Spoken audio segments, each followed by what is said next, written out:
First You Think is a not-for-profit ministry of the First Unitarian Church of Des Moines. Support us at ucdsm.org today.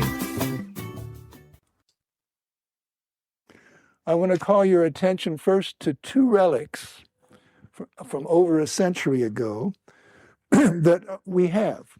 The first is the pipe organ console, which is located near the west entrance, and it's used occasionally as a pastoral care, a station. The organ that it's a part of, or was a part of, was donated by the legendary Mary Safford. She donated in 1905 for the church's then new location down on High Street, downtown, which Al Powers talked about a little bit earlier in the summer. And she paid the then princely sum of $5,000 for it. Wow, indeed. And this, along with the remaining church debt that she paid off, equaled many, many times the average income of that day. I mention this because, and I think I said earlier a few weeks ago, if any future minister or any recently arrived one wants to emulate Mary Safford, I'm sure stewardship committees, the endowment committee, yes. And in fact, we could form a pension fund, slush fund, which everyone is free to contribute to. Anyway, 50 years after that, in the early days of this building, the entire organ, pipes, console, pedal board, bench, everything was transported up here. And in fact, it was used every Sunday until the late 1990s. We don't know who played that organ originally. And we know little of the church's later organist. And I'd point out to you that except for a statistically negligible few, musicians tend to perform in obscurity, even anonymity. There's a 50-page history of the first 100 years of the church downtown in the historical building. I looked through it, lots of information, very interesting. All the ministers, all the board of trustees, presidents, many, many notable members of the congregation listed. Not a single musician could I find. So there we are. They are the choir invisible, right? Yeah. The second relic you have is just inside the rear cover of your hymnal. If you take a look. I didn't know much about Henry Adlard, except he was a minister here during the mid-1920s, but Dave Whitkey told me that he was a noted English Unitarian who came to America to find out about our Unitarianism, and he was here during the middle 20s, and he gave the Hymn of Valor as a gift to the church. Nice gift, I think. I suspect it was used immediately, all the time. I don't know that. We know, though, by the 1940s, it was a fixture every Sunday. In fact, it concluded every service, as far as I know, until about 20 years ago, and we still often sing it. There's a third, more recent relic, which I happen to have. This book is called Hymns for the Celebration of Life, and it was published in 1964. This was the first hymnal that followed the union we know as the Unitarian Universalist Association, the UUA.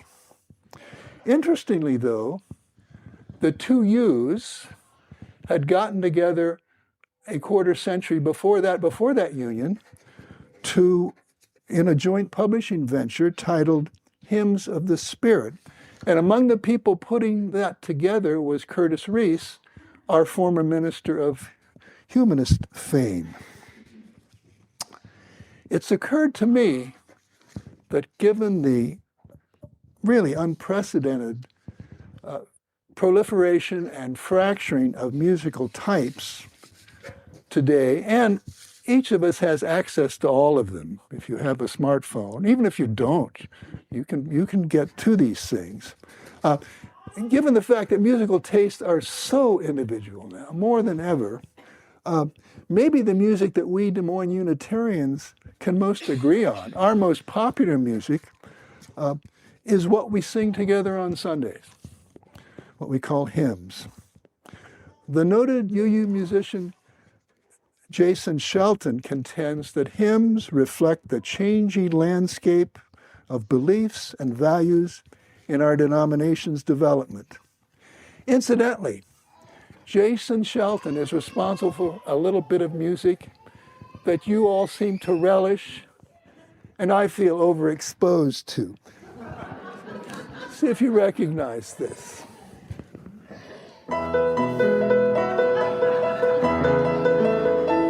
You get the picture, yes. Don't need to sing, I just tell you about. We'll return to that a little later. But first, I'd like you to spend a few minutes comparing the collaborative hymnal of 1937, its 1964 replacement, and our two current hymnals, the gray and the teal, in terms of where our church may have come since 1877. You should keep in mind that any hymn book, I suspect, is dated long before it's published because you just can't keep up with Unitarians in terms of what they believe. Apparently, at least 50 hymnals were used by Unitarians during the 19th century. And from the very beginning, Unitarian writers were altering traditional Christian lyrics, sometimes drastically. It seems that the granddaddy of this, he didn't simply alter things, he invented his own, was a fellow named Samuel Longfellow, who was a Unitarian minister, the brother of Henry Wadsworth. Longfellow has, let's see, how many entries? I think 15 entries in this 1964 book, and 9 in our gray book. There's no one mentioned more often than Longfellow. Sin and the supernatural were played down in favor of natural theology, humanism, ethical behavior, and the social applications of religion. All of these trends continue to the 1937 volume, the first UUA thing. And the 1964 book really introduced folk tunes, while our gray hymnal includes more international material and, reflecting the women's movement, a marked reduction in male pronouns, especially in relation to the deity. During this period that we realized that God might have been a she. There's a lot of evidence of that. I want to play a couple of tunes we sing often to illustrate what I'm talking about. You know, I've got a comment. I was supposed to do this a while back. My main concern was this microphone. I'd have to fiddle with. These guys are doing a great job keeping me wired here. I don't have to worry about it. It's such a relief. See if you recognize this tune.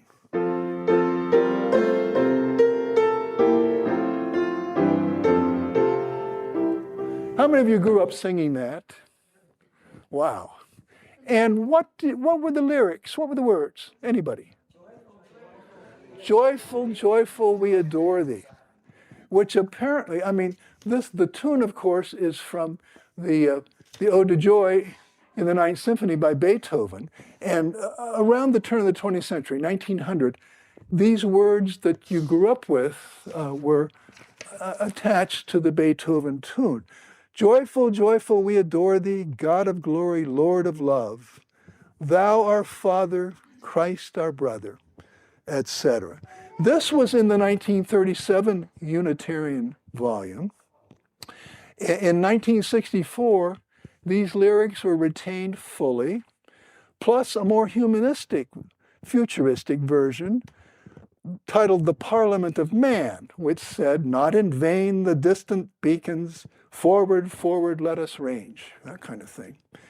And then your gray hymnal retains joyful, joyful, we adore thee, but without the Christian lyrics, if you look at it.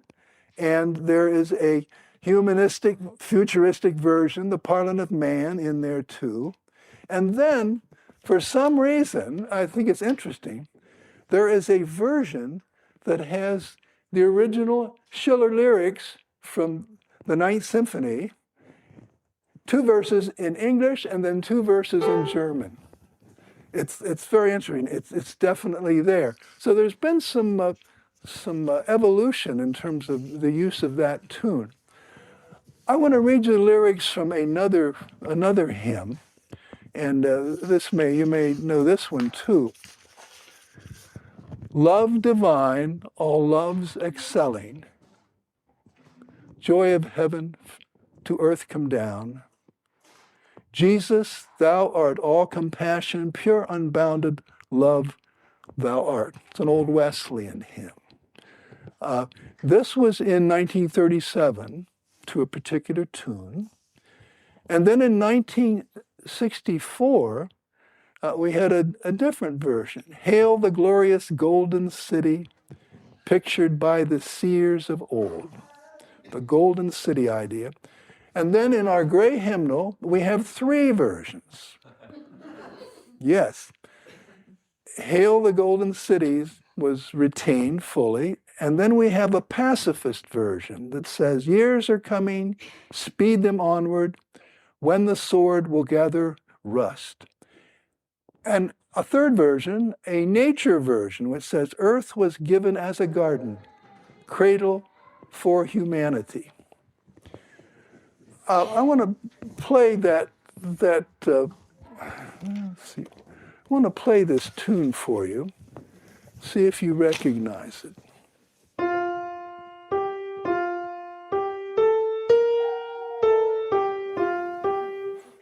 Of course you do. Yeah. Well, the version we have in our teal hymnal by Peter Mayer, of course, has, as was pointed out earlier, a version that stresses the physical universe, the cosmos. That's the stress of things. Wonderful lyric. And the original versions were in the key of F. Peter very kindly lowered it to E. I love to play in the key of E, so I'm grateful to him for that. And let me show you what else he did. In the original version, how many of you have grown up with this tune? Before you, yeah, a number of us have. The original tune is, it's very smooth.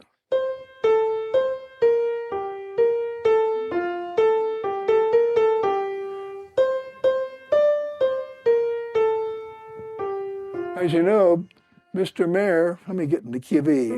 He souped it up a little bit.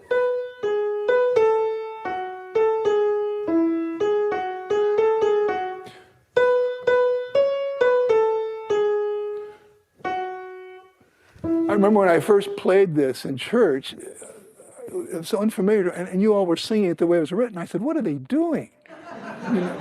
Anyway, we got some rhythmic changes. I'm not so keen on the accompaniment, but that's for this tune. I like it accompaniment for other things, but that's just my problem, I guess.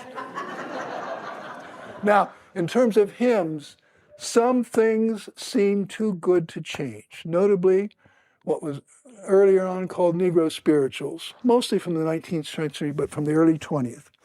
You don't mess around with them too much. And I suppose Amazing Grace falls into that category, really. It has that kind of stature. And Christmas carols, we've got a slew of them in our books, right? Unashamedly Christian lyrics and just traditional tunes and everything. It's like we become quasi-Christian during the Christmas season.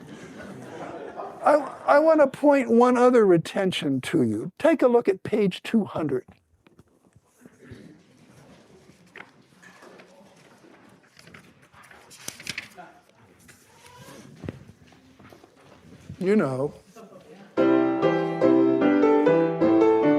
Sorry, I'm slopping through that. But go figure. I mean, you've got Martin Luther and J.S. Bach. Now, we don't know whether George Eliot thought of herself as a Unitarian, but I could bet you that neither Bach nor Luther did.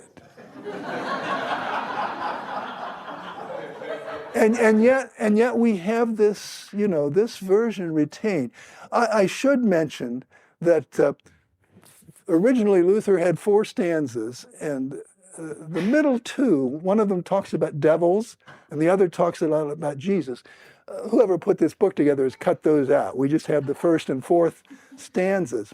I'm not sure what its presence here reflects, but I suspect, since Unitarianism in the United States began in the Northeast, began on the East Coast, and still retains socially and maybe politically a lot more clout there than it does in the Midwest, I suspect Easterners have an undue influence on what goes into our hymnals, and they're probably musically more traditional. This is what anecdotal evidence has given me anyway. That's just a hunch. Might explain the presence of the Bach Luther. Whoa, I mean, this is heavy stuff that's in here. Well, so much for that. I want to just say, well, hymns represent only a part of what we've been about musically. We probably always had a choir. And while evidence is sketchy, believe me, it's sketchy, it seems like for decades, their Sunday performance featured anthems that, well, resembled or pretty much followed mainstream Christian fare. There was a similar service format with an organ prelude and postlude of some quality, bookending the service, and the doxology was sung, that kind of thing. Who were the musicians? Don't know. I do know this. Barbara and I came to the church first in 1967, and we do know a couple wonderful people, John and Mary Wanamaker. John had been a piano instructor at Drake, and Mary was an organist. They had been at some time the organist and the choir director, probably in the early years of our building. I don't know how long they did this. I didn't find out. They're very nice people. You'd have liked them. And then between 1965 and 1995, Marguerite Heilman, Margot to us, was our organist, and during the early years of that period, she directed the choir also. So we know that much, but hey, that's not till the 50s. So who knows who was doing it before? And the few service bulletins I've seen tell what was performed, but not who did it. Go figure that. Dave Whitkey gave you a lot of interesting and amusing anecdotes. I don't have many, but I have a couple things I remember that amused me at least. In 1934, WHO radio began broadcasting once and maybe twice a year services from our church. They went every Sunday. They had different church, and I don't know whether this continued all the years, but I know when we got here, it was still occurring, and I know that I must have sung in several of them. But the one I remember was a spring day, and the choir was right up there in that choir loft in which the organ dominated the space. The group was singing something that was just the group, no organ, and much like the piece today, a cappella. It was very polyphonic. You had all these strands of music, each kind of taking over from each other and swapping it off like long-distance runners. Beautiful pieces, I recall, and maybe a minute. Apparently, I was at home babysitting, I suppose. I don't know. Our child was very young then. A minute and a half, the probably Baroque polyphony of the piece suddenly became strangely modernistic sounding and eventually just collapsed entirely. And I don't know whether the congregation was amused, but I was. And the choir was. The choir was convulsed by this. This is going out over 50, what they used to advertise, 50,000 watts of pure pleasure throughout the whole Midwest. There we were. The other anecdote I have, or not anecdote, it has to do, it's a more personal thing. A friend, Joe Brisbane, who was a pillar in the church and a mover and a shaker the few years he was with us before he moved to Iowa City, Joe either organized a service or at least organized some music one day. It may have been Woody Guthrie, I don't know what it was. Anyway, he dragooned me into playing the auto harp. It's one of the, I can't describe it, one of these kind of squarish things with strings and buttons. Yeah, my auto harp debut. And I remember standing right over about where Ellen is on in the aisle over there. It was one of these, this can't be happening to me moments. I remember. And Dwight Saunders, another pillar of the church, who, like Joe, was from Oklahoma. He played the guitar. He liked to entertain people by singing. Dwight said to me, "Joe's going to make a hillbilly out of you yet." And that was certainly a milestone in that direction, though I think the process has slowed down a lot. So those are my anecdotes. Of course, through the years, we had a variety of special solo performances and ensembles. We had a vocal groups like today. We had soloists like last Sunday when Barbara sang, and instrumental soloists and groups like the Brook Trio, that kind of thing. I would comment that I remember in the early 70s, a member of the church singing a piece of music called Thanks Be to God. The first lyric is, "Thanks be to God for his bountiful gifts." So the shift had not quite set in there for the church or for the singer. This brings me to my fourth relic. I'll show this to you. This is 5 Centuries of Choral Music, published by Schirmer. And we used it a lot between, 1975 and 1985. We sang a lot of things out of it. And I should say the kinds of things we sang were secular and sacred. We really hide the Christian lyrics in Latin. Adoramus te, Ave Verum, O Magnum Mysterium, that kind of thing. Beautiful music. Whoever the choir director was then must have really put more of an emphasis on what he perceives as the quality of the music, that he wasn't worried about the lyrics keeping up with Unitarianism at all. I should say, Easterners don't have anything else on us because we sang Bach during this time. I remember. P.D.Q. Bach. Yeah. But that counts, surely. Anyway, we had a lot of interesting music during this period. And after this, I wanted to mention, keeping a member of our church who came from Philadelphia. I don't know when Heidi came here, during the past 10 years. They've moved away. Heidi came from Philadelphia, and she reported that the church there, they performed the Ave Verum, the Mozart.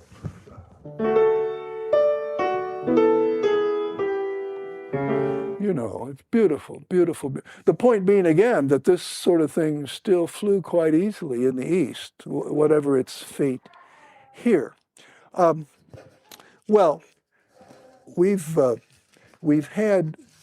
had a number of short-term choir directors and organists after this period, but I want to say something about music beyond Sunday services in our church.